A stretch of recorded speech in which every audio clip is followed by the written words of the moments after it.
All right. Hey, Bob. This is Megan with Downtown Do the Brew, the digital version, and I am here today with Lindsey and Tom Clements, co-owners of Vis Major Brewing in Omaha. So thank you all so much for joining me today. Yeah, absolutely. Thanks for having us. Yeah. So what are you guys sipping on right now?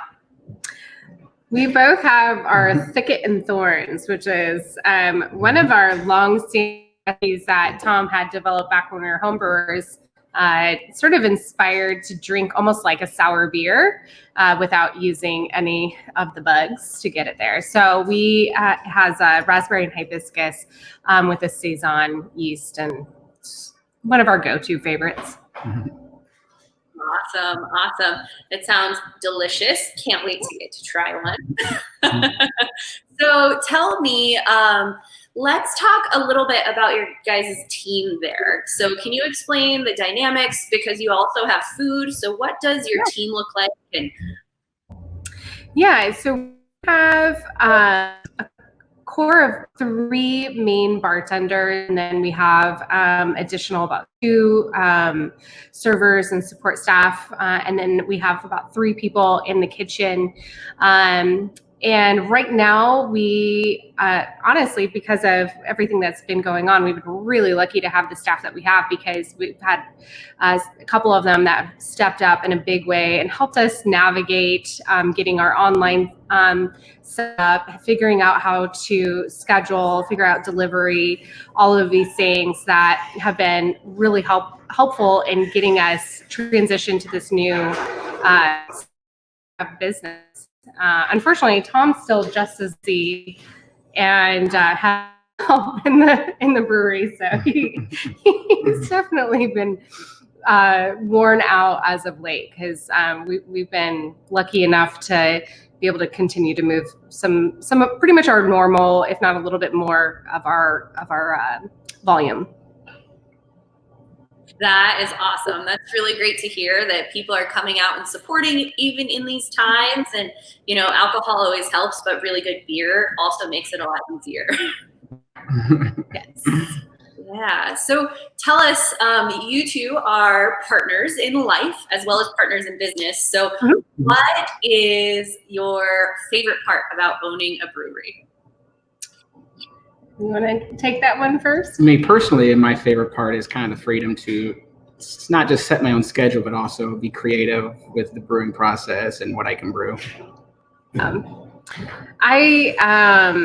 I think for us, it's just beer has been such a long-standing passion of ours. So I think we're lucky in the sense that as a married couple, we shared the same passion and both had an appetite for entrepreneurship. We're lucky in the sense that each of us have different skill sets that counterbalance each other. So it makes, we make a good team in order to tackle the various challenges that come with running a business. But yeah, we do, even just today, we do a lot of collaboration together as far as just kind of attacking different challenges together, figuring out our brew schedule for Tom, and figuring out what we want to put on next, what we want to brew next. So I really enjoy being able to participate in that aspect of it. But otherwise, my job is to kind of help oversee the main tap room and the ins and outs there, really focusing on customer relations. And Tom's job is to pump out some really good beer. So it's a pretty good partnership that we've got here. That's awesome. So tell us about these beers that you're brewing, Tom. So what is your guys' best selling beer? And then what are your personal favorites? I think our best selling would probably be If This Be Treason, which is a New England style IPA. Some of our favorites, like the Thicket and Thorns here, is one of our favorites for sure. Personally, go-to for IPAs is the Guardian, which is just a kind of more of a traditional West Coast IPA with Centennial hops and kind of nice clean malt profile. Yeah. Our best sellers tend to be our IPAs and our fruit beers. So we make a lot of different type of kettle sours. We've done a few barrel-aged sours. Tom's in the process of developing a new Brett beer here soon. And but yeah, I personally, my go-to on any day of the week is going to be an IPA. I too kind of enjoy a more traditional West Coast style IPA. But if I'm not drinking an IPA, I'm usually drinking a fruit beer or fruited sour. So we also have right now we've got a really nice tap lineup with several fan favorites. One of which is the Blush Bocadillo, which is a guava and passion fruit, pineapple, kettle sour, and it's just super refreshing. Awesome. So it sounds like you guys are churning out some orders, quite literally in the background. That color machine is going. Very cool. No, let's keep happening. That is totally needed and totally necessary. So, yeah, I just wanted to let people know who might be like, what is that sound? It's their crowler machine, folks. The crowler machine. It's getting ready. We just opened for this, so we're going to be apologizing. It's all good. No, you're cool. You're cool. So yeah, we've been able to we've adjusted carry out curbside and delivery. So we just got some more labels in. We're new shipment colors in can in the next day or two, which is like it's been really kind of everybody's needing crowler cans right now, so it's definitely we're grateful that we were able to get some in. We'll see how long that lasts us. So. Good problem to have. Yeah, for sure. Crowlers. So I know that's something that we at First Street Brewing definitely, and it's Steeple down the street too. We had to collaborate to make sure we got our paws on some some crowler cans, excuse me. So yeah. It's a real thing. So, that trickle down effect is occurring to every industry. So yeah, for sure. We're just really grateful that we're able to continue doing what we're doing. With Omaha is such a big foodie scene. And so I know there's been a lot of awesome restaurants that have had to, several of them are just so creatively improvising right now, which I am just wildly impressed with. Some of them are doing meal planning and meal prep to go things. It's just super smart. And I love to see how so many people are really just thinking outside of the box and finding the best avenue to continue to grow their business and support their community, support their staff. So for us, it wasn't too drastic of a transition to just say, okay, well, we're to go only, here's our food list. We have been trying to bolster and support some of our other suppliers. Thank you. Yeah. So we've got this great pretzel guy that makes all of our pretzels that we serve. And so we were like, okay, how can we sell more of his product? How can we encourage people to grab larger quantities of those? So those are things that we've implemented that we didn't have before. We had a fun little pop-up this last weekend. There's a neighborhood guy that roasts coffee. So we have his coffee, and then a gal that has this awesome hot pocket flaky pie, hand pies. So good. So we did that for the Easter brunch weekend, and it was just it's for me, I've once we kind of got past the initial shock and anxiety of how we were going to sustain and could we stay in business, I personally kind of enjoyed the challenge of finding creative ways for us to also support those that could use it and continue to take care of our customers, but also we're able to do that because our customers are amazing. We love being in the neighborhood that we are in. Yeah. So explain a little bit about the neighborhood, where you guys are, and what is so amazing about this little corner. Right. So we're a vintage building. It was built in 1913. The neighborhood we're sandwiched right between Park and Field Club neighborhood. They're historic neighborhoods that have been owned since late 1800s, early 1900s. So very residential around us. So we have tons of people that, walk over to or if anything, we're just like quick bike ride or a car ride away. So, it's great. We wanted, when we were thinking about our brewery and our brand and who we wanted to be, we wanted to be the name of a neighborhood. And that's what we've been creating. So when we saw potential in the community aspect, which is the building itself.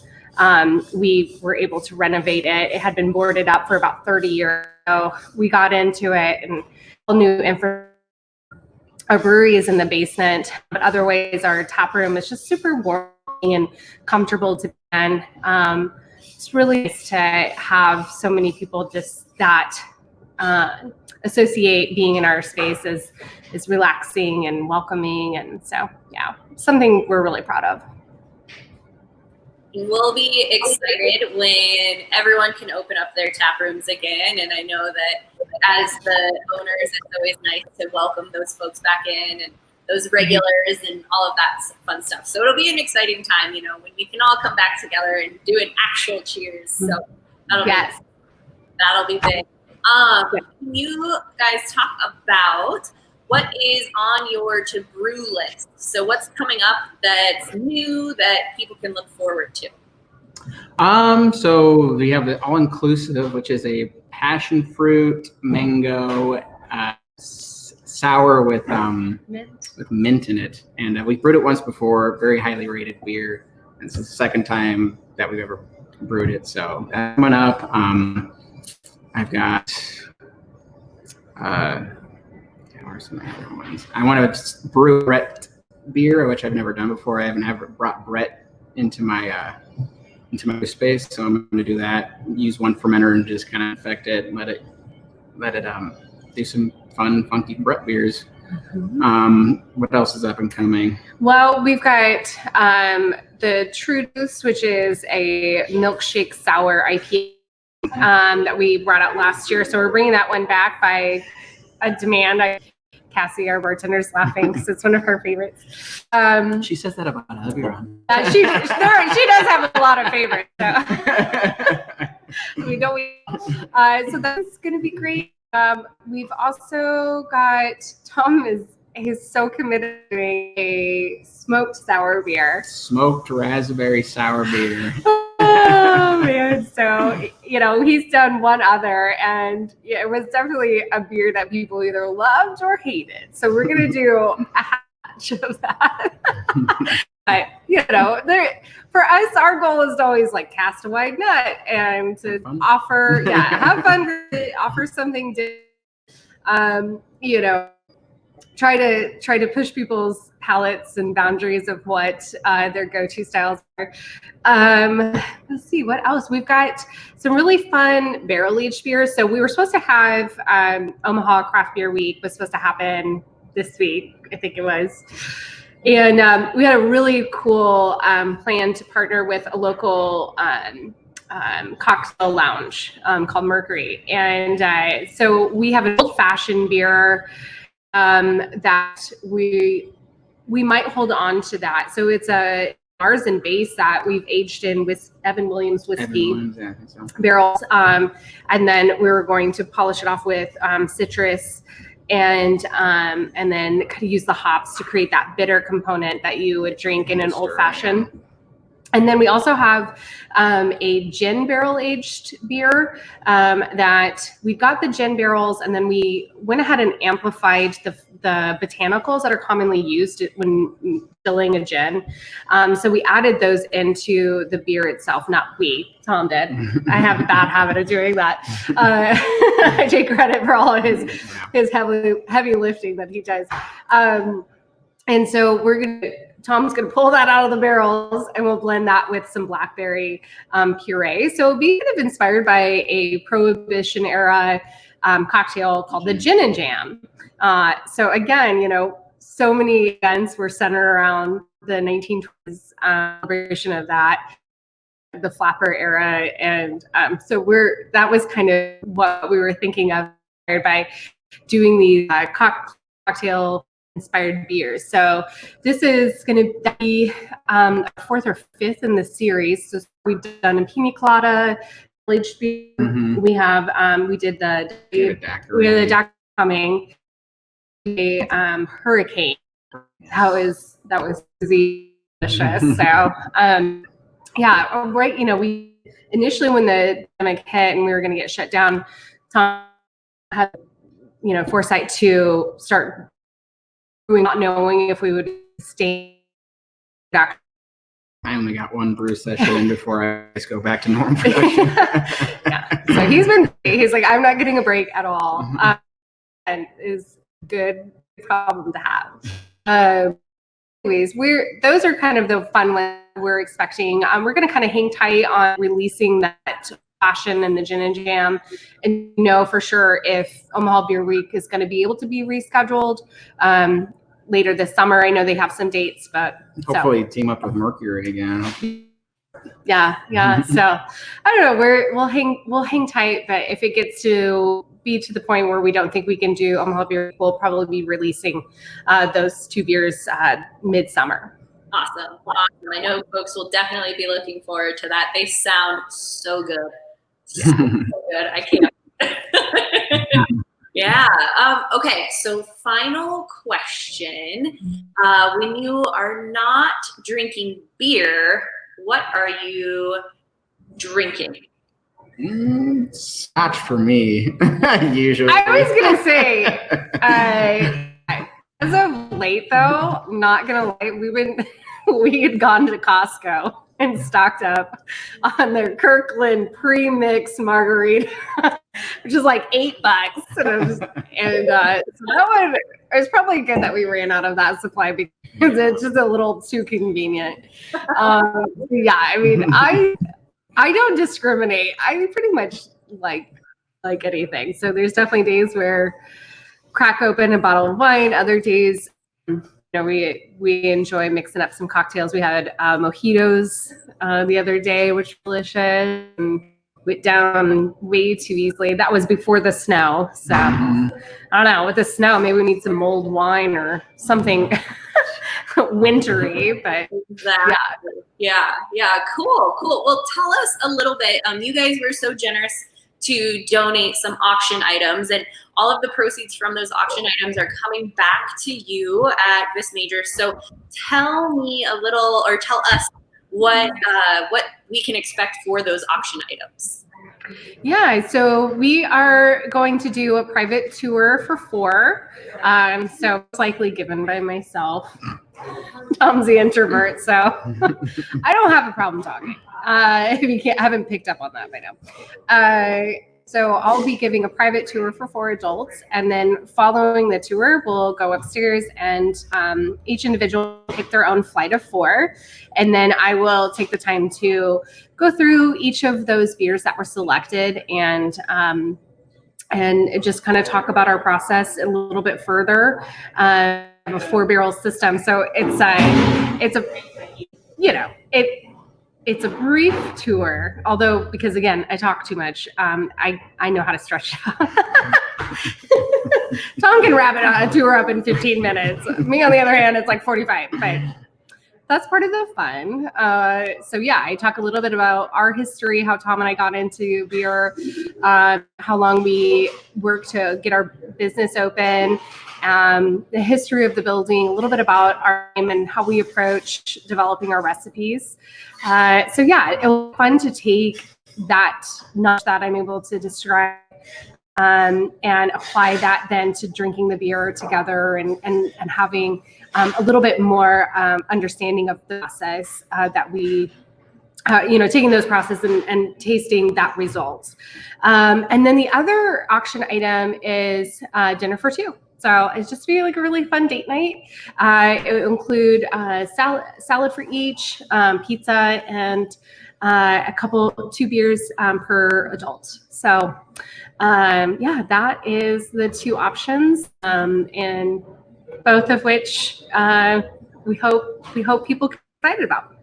Yeah, for sure. I know, like, I have my eye on so many things that are on our auction because, doing the planning, we kind of have a sneak peek. I'm like, oh, yes. And then I can plan, an entire weekend in Omaha. And yeah, We do have an Airbnb above our brewery. So if anybody like yourself from out of town is coming and they want a beer experience, all you have to do is search Omaha Airbnb Brewery or Airbnb Brewery Omaha. It's about Awesome. yeah. Awesome. So it's a great little Airbnb right above us. Yeah, that's great. Good to know. I will definitely put that in my app.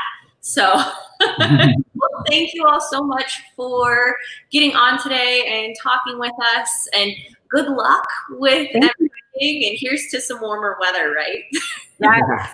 Yeah. Cheers. Cheers. See ya.